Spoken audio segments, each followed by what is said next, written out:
کہتے ہیں کہ کینہ پرور انسان نہ تو خود خوش رہتا ہے اور نہ ہی کسی کو رہنے دیتا ہے۔ اس کی فطرت بھی کچھ ایسی ہی تھی۔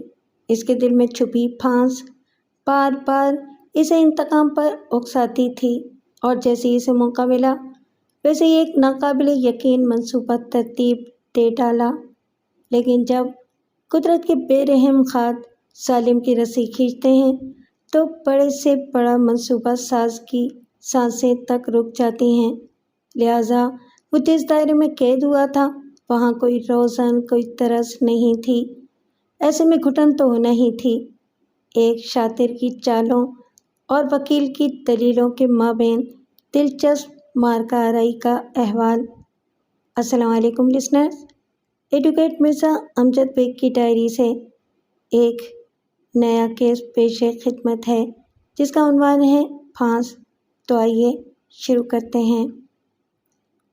کوئی شخص بیک وقت جرأت مند اور احمق بھی ہو سکتا ہے، اس کا مجھے اندازہ تھا اور نہ ہی کوئی تجربہ، مگر وہ کچھ ایسا ہی تھا۔ اس کیس کی ابتدائی پیشی کو بھگتانے کے بعد میں کورٹ روم سے باہر نکلا تو کوریڈور میں وہ اچانک ہی میرے سامنے آ گیا تھا۔ سلام، نہ دعا اور نہ ہی کوئی مصافحہ یا علیک سلیک۔ اس نے براہ راست میری آنکھوں میں دیکھتے ہوئے پورے اعتماد لیکن عجیب سے لہجے میں کہا تھا، سرینا کو میں نے موت کے گھاٹ اتارا ہے، مگر آپ مجھے قاتل ثابت نہیں کر سکو گے۔ میں نے چونک کر اس کی جانب دیکھا اور روکھے انداز میں استفسار کیا، آپ کی تعریف؟ اس کے ہونٹوں پر طنزیہ اشتعال انگیز مسکراہٹ نمودار ہوئی۔ میرے سوال کا جواب دینے کے بجائے وہ بے نیازی سے کندھے اچکا کر ایک طرف بڑھ گیا۔ میری سمجھ میں کچھ بھی نہ آیا کہ وہ کون تھا اور اس نے یہ بات مجھے کیوں بتائی تھی۔ میں اس کیس میں وکیل صفائی کا کردار ادا کر رہا تھا۔ میرا کام اپنے موکل چاند میاں کو باعزت بری کرانا تھا، نہ کہ کسی کو قاتل ثابت کرنا۔ اسے میرے بجائے وکیل استغاثہ سے رجوع کرنا چاہیے تھا، اور سب سے اہم بات یہ کہ زرینہ لاپتہ ہوئی تھی۔ اس کی زندگی اور موت کے بارے میں حتمی طور پر کچھ بھی نہیں کہا جا سکتا تھا۔ زرینہ میرے موکل چاند میاں کی بیوی تھی جو گھر سے اچانک غائب ہو گئی تھی۔ میرا موکل جب اپنی بیوی کی گمشدگی کی رپورٹ درج کرانے متعلقہ تھانے پہنچا تو پولیس نے الٹا اسی کو گرفتار کر لیا تھا۔ حالات حد درجہ الجھے ہوئے تھے۔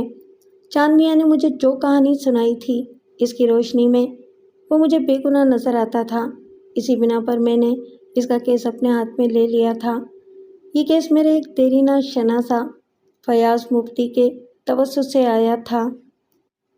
وہ پیشے کے اعتبار سے ایک سماجی کارکن تھا اور انسانی حقوق کے تحفظ سے متعلق ایک فلاحی تنظیم کا روح رواں تھا۔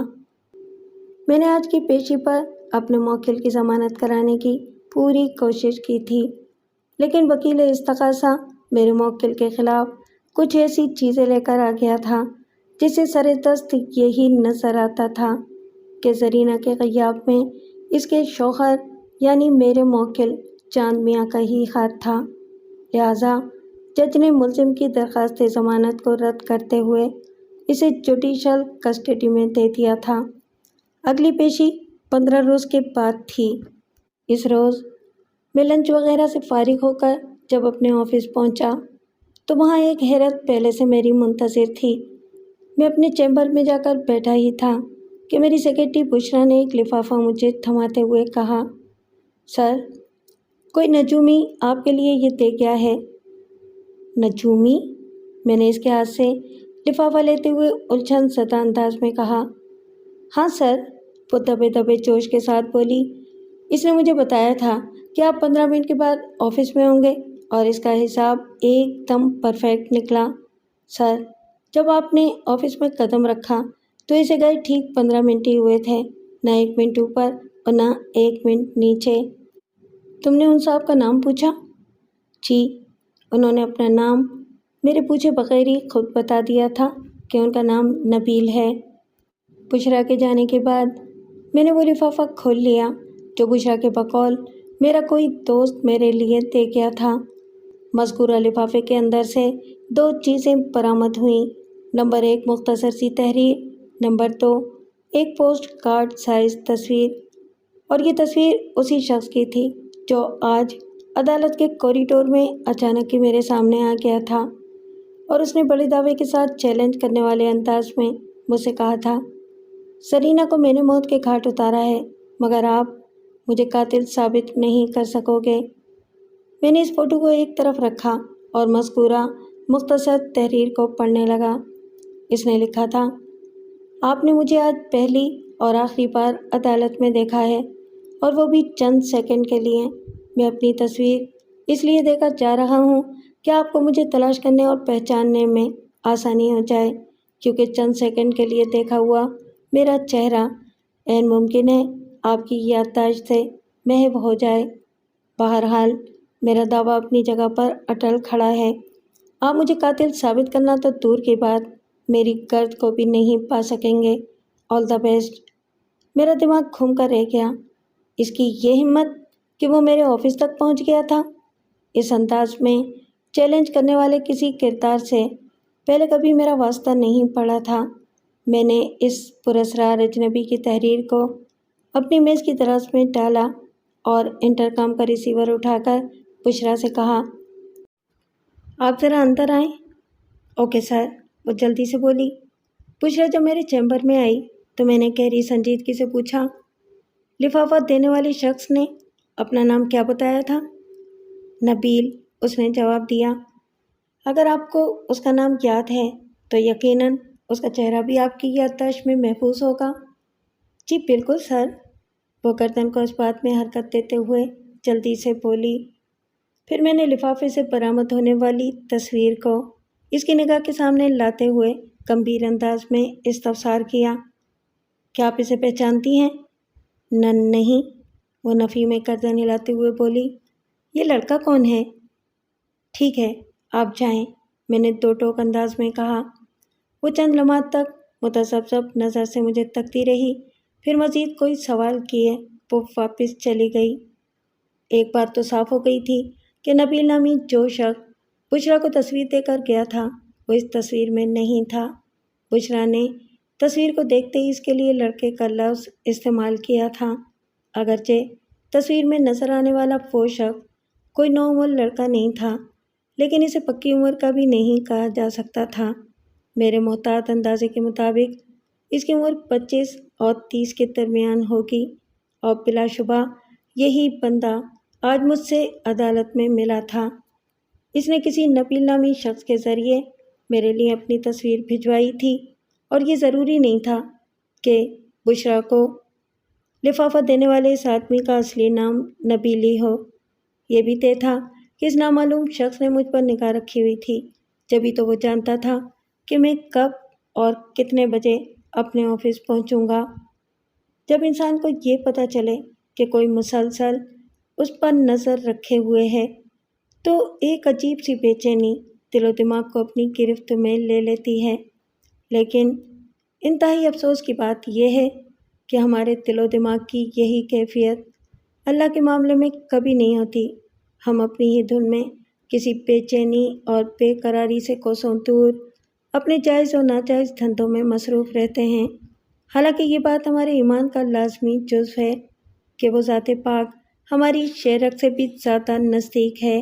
میں نے اس پوسٹ کارڈ سائز کی تصویر کے پیچھے نبیل کا نام لکھا، اس مختصر تحریر والے پرچے کو تصویر کے ساتھ اسٹیپل کیا اور واپس لفافے میں رکھنے کے بعد اپنی میز کی دراز میں محفوظ کر لیا۔ آئندہ پیشی پر عدالت کی باقاعدہ کارروائی کا آغاز ہوا۔ جج نے فرد جرم پڑھ کر سنائی۔ میرے موکل اور اس کیس کے ملزم چاند میاں نے صحت جرم سے صاف انکار کرتے ہوئے عدالت کو بتایا کہ سرینا کی گمشدگی میں اس کا کوئی ہاتھ نہیں۔ اس کے بعد ملزم کا حلفیہ بیان ریکارڈ کیا گیا۔ یہ بیان کم و بیش وہی تھا جو وہ اس سے پہلے پولیس کو دے چکا تھا، تاہم اس نے اب کی بار پرانی باتوں کو میری ہدایت کی روشنی میں قدرے بہتر انداز میں بیان کیا تھا۔ جب ملزم کا بیان ہو چکا تو وکیل استغاثہ جرا کے لیے ایکیوز باکس کے نزدیک چلا گیا اور میرے موکل کی آنکھوں میں دیکھتے ہوئے تیز لہجے میں سوال کیا، رات کو سونے سے پہلے فلیٹ کے داخلی دروازے کو اندر سے کنڈی کون لگایا کرتا تھا؟ تم یا تمہاری بیوی سرینا؟ سرینا جلدی سونے کی عادی ہے، مطلب یہ کہ وہ 11 بجے تک سو جایا کرتی تھی اور میں لگ بھگ 2 بجے سوتا ہوں۔ ملزم نے ٹھہرے ہوئے لہجے میں جواب دیا، لہٰذا بیرونی دروازے کی کنڈی اور لاک وغیرہ کو چیک کرنا میری ذمہ داری ہے۔ کیا وقوع کی رات یعنی 17 اور 18 جولائی کی درمیانی شب بھی سونے سے پہلے تم نے فلیٹ کے بیرونی دروازے کی کنڈی اور لاک اچھے سے لگایا تھا؟ جی ہاں، چاند میاں نے اس بات میں گردن ہلائی۔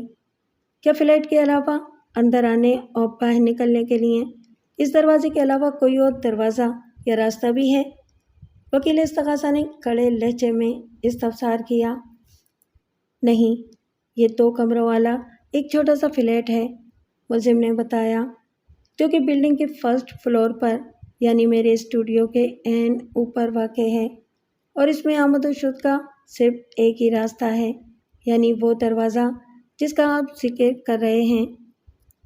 میرا موکل چاند میاں پیشے کے اعتبار سے ایک فوٹوگرافر تھا اور اس کی دکان یعنی چاند فوٹو اسٹوڈیو گراؤنڈ فلور کے فرنٹ پر واقع تھا۔ یہ طارق روڈ کا کمرشل ایریا تھا۔ جب تم نے اپنے فلیٹ کے بیرونی دروازے کی کنڈی تالا چیک کرنے کے بعد سونے کے لیے اپنے بیڈ کا رخ کیا تو اس وقت تمہاری بیوی سرینا کہاں تھی؟ وہ بیڈ پر سو رہی تھی، ملزم نے جواب دیا، اور گہری نیند میں تھی۔ اسے سوئے کم و بیش 3 گھنٹے گزر چکے تھے، اور اگلی صبح یعنی 18 جولائی کی صبح جب تم بیدار ہوئے تو سرینا بیڈ پر موجود نہیں تھی۔ وکیل استغاثہ نے ملزم کے چہرے پر نگاہ جماتے ہوئے طنزیہ انداز میں کہا، تم نے واش روم، کچن اور لاؤنج، الغرض ہر جگہ اپنی بیوی کو تلاش کر لیا، مگر وہ کہیں نہیں ملی۔ تمہیں خیال آیا کہ وہ کسی کام سے باہر نہ نکل گئی ہو، چنانچہ تم نے فلیٹ سے باہر نکل کر اپنی بیوی کو ڈھونڈنے کے بارے میں سوچا، اور اسی وقت تم پر یہ انکشاف ہوا کہ بیرونی دروازے کی کنڈی اور تالا تو ہنوز بند تھے۔ تم نے پولیس کو اور بعد ازاں معزز عدالت کے روبرو یعنی ابھی تھوڑی دیر پہلے یہی بیان دیا ہے نا؟ بالکل، وہ بڑے اعتماد سے بولا، یہی حقیقت ہے۔ کیا تمہاری گمشدہ بیوی کوئی جادو ٹونا وغیرہ بھی جانتی تھی؟ وکیل استغاثہ نے چپتے ہوئے لہجے میں استفسار کیا۔ ایسی تو کوئی بات نہیں جناب، چاند میاں نے بڑے اطمینان سے جواب دیا۔ پھر وہ تالا بند فلیٹ کے اندر سے غائب کیسے ہو گئی؟ وکیل استغاثہ نے خاصے جارحانہ انداز میں پوچھا۔ اس سے تو یہی ظاہر ہوتا ہے کہ شاید تمہاری بیوی کوئی عظیم سائنسدان تھی جس نے خود کو بھاپ میں تبدیل کیا اور تالا بند دروازے کا رخ کرنے کے بجائے وہ کھڑکی کے راستے فلیٹ سے باہر نکل گئی۔ ملزم نے بے حد الجھے ہوئے لہجے میں کہا، یہی بات تو میری سمجھ میں نہیں آ رہی کہ زرینہ بند فلیٹ سے غائب کیسے ہو گئی۔ بیوی میری گم ہوئی ہے اور الٹا مجھے ہی اس کی گمشدگی کا ذمہ دار ٹھہرا کر جیل میں ڈال دیا گیا ہے۔ یہ بھلا کہاں کا انصاف ہے؟ چاند میاں کی عمر 55 سال تھی۔ وہ بھاری تن و توش کا مالک ایک میانہ کامت شخص تھا۔ اس نے ہلکی پھلکی داڑھی بھی رکھی ہوئی تھی جو اس کی شخصیت پر خوب جچتی تھی۔ مجھے امید نہیں تھی کہ وکیل استغاثہ کے تیز و تند سوالات کے سامنے وہ ٹک پائے گا، لیکن اس کی تحمل اور بردباری کو دیکھ کر مجھے یقین ہو چلا تھا کہ اس کے اعصاب کافی مضبوط تھے۔ وہ میری ہدایات کے عین مطابق جواب دے رہا تھا۔ یہ عدالت تمہیں یہ سمجھانے اور تمہاری زبان سے یہ اگلوانے کے لیے ہی تو لگائی گئی ہے کہ زرینہ کہاں غائب ہو گئی۔ وکیل استغاثہ نے اس کی آنکھوں میں جھانکتے ہوئے سوال کیا، بتاؤ تم نے اپنی بیوی کے ساتھ کیا کیا ہے؟ میں کچھ نہیں جانتا، وہ کہاں چلی گئی ہے، ملزم نے بے بسی سے کہا۔ معزز عدالت جاننا چاہتی ہے کہ تمہاری اس وقت عمر کتنی ہوگی؟ 55 سال، ملزم نے بتایا۔ اور تمہاری گمشدہ بیوی کی عمر؟ 27 سال۔ گویا 1 سال پہلے تم نے خود سے آدھی عمر کی ایک عورت سے شادی کی تھی، وکیل استغاثہ نے تصدیق طلب انداز میں پوچھا۔ ہاں، یہ سچ ہے، چاند میاں نے اطمینان سے جواب دیا۔ پھر عجیب سے انداز میں سوال کیا، کیا کوئی ایسا قانون پاس ہو گیا ہے کہ کوئی مرد خود سے آدھی عمر کی عورت سے شادی نہیں کر سکتا؟ ملزم کے اس معصومانہ سوال پر کمرہ عدالت میں موجود افراد میں سے بہت سو کی ہنسی چھوٹ گئی۔ جج نے بآواز سے بلند کہا، order, order in my court please. کمرہ عدالت میں یکایک سناٹا چھا گیا۔ اس صورتحال نے وکیل استغاثہ کو خجل سا کر دیا تھا، جبکہ ملزم مسلسل اپنے سوال کے جواب میں اسے دیکھ رہا تھا۔ جج نے وکیل استغاثہ سے مخاطب ہوتے ہوئے کہا، کیا آپ ملزم سے کچھ اور پوچھنا چاہتے ہیں؟ یس سر، وہ جلدی سے بولا، پھر ایکیوز باکس میں کھڑے میرے موکل کی جانب متوجہ ہوتے ہوئے جارحانہ انداز میں سوال کیا، کیا تم اس بات سے انکار کر سکتے ہو کہ گمشدہ زرینہ تمہاری دوسری بیوی تھی؟ 20 سال پہلے تم نے عارفہ نامی ایک عورت سے پہلے شادی کی تھی اور 1 سال کے اندر ہی تم دونوں کے بیچ اختلافات اس قدر بڑھ گئے تھے کہ عارفہ نے تم سے خلا لے لیا تھا۔ میں آپ کی بات سے مکمل طور پر اتفاق نہیں کر سکتا وکیل صاحب، ملزم نے رسان بھرے انداز میں کہا۔ وکیل استغاثہ نے کڑے لہجے میں پوچھا، اس کا بھلا کیا مطلب ہوا؟ اس کا واقعتاً بھلا صحیح مطلب ہوا، ملزم وکیل استغاثہ کی طرف دیکھتے ہوئے معنی خیز لہجے میں بولا، یہ سچ ہے کہ میں نے آج سے 20 سال پہلے عارفہ سے شادی کی تھی، لیکن یہ تجربہ کامیاب نہیں رہا تھا۔ بالآخر میں نے عارفہ کو طلاق دے دی تھی، اس نے مجھ سے خلا نہیں لیا تھا۔ تم نے طلاق دی تھی یا اس نے خلا لیا تھا، ایک ہی بات ہے، وکیل سرکار نے عجیب سے لہجے میں کہا۔ بہرحال تم دونوں ایک دوسرے کی زندگی سے نکل گئے تھے۔ یہ درست ہے کہ اس ناخوشگوار واقعے کے بعد ہمارے بیچ کسی قسم کا کوئی تعلق واسطہ نہیں رہا تھا، ملزم نے بدستور وکیل مخالف کی طرف دیکھتے ہوئے کہا، لیکن خلا اور طلاق کے لیے ایک ہی بات ایسے الفاظ استعمال کرنا قطعاً مناسب نہیں ہوگا۔ آپ قانون داں ہیں، یہ فرق مجھ سے زیادہ بہتر طور پر سمجھ سکتے ہیں۔ وکیل استغاثہ نے خلا طلاق کے موضوع سے کنی کاٹتے ہوئے ملزم سے اگلا سوال کیا، کیا یہ درست ہے کہ تمہارے اور عارفہ کے بیچ بجائے ناچاکی تمہارا مزاج رہا تھا؟ تم غصے کے بہت تیز ہو اور اگر تمہارے مزاج کے خلاف کوئی بات ہو جائے تو تم ہاتھ اٹھانے میں کسی تاخیر سے کام نہیں لیتے۔ وکیل استغاثہ میرے موکل سے جس نوعیت کی جرح کر رہا تھا اس پر میرے اعتراض کی گنجائش نکلتی تھی، لیکن میں نے دانستہ مداخلت کرنے سے اعتراض برتا، کیونکہ ایک تو ملزم بڑے اعتماد کے ساتھ جواب دے رہا تھا، دوسرے میں چاہتا تھا کہ ملزم کی زبانی چند اہم نکات عدالت کے ریکارڈ پر محفوظ ہو جائیں۔ یہ درست نہیں ہے وکیل صاحب، چاند میاں نے معتدل انداز میں کہا، بلکہ حقیقت اس کے برعکس ہے۔ عارفہ ایک بد زبان اور ہٹ دھرم عورت تھی جس نے 1 سال تک اس کی بےہودگیوں کو میں نے برداشت کرنے کی بہت کوشش کی، مگر یہ کوشش بارآور نہیں ہو سکی تھی، لہٰذا راستے الگ کرنے کے سوا کوئی چارہ کار باقی نہیں بچا تھا۔ بس اتنی سی بات ہے۔